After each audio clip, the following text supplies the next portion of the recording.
sa buhay mo, na para bang nag-aalangan ka sa Panginoon.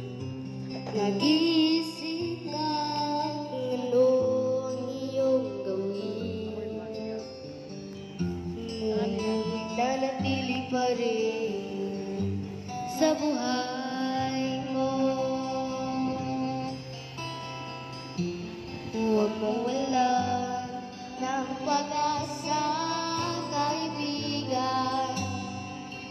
Ang mga pagsubok sa'yo'y dumaraan lamang.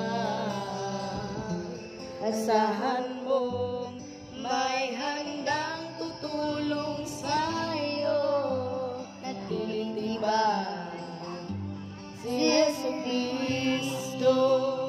Sabi ng Panginoon, tumawag ka at ako'y sasagot sa'yo, at ako'y magpapakita ng mga bagay na di mo pa nakita. Wow, wow, wow, wow. Walang imposible sa Panginoon. Lord, hallelujah.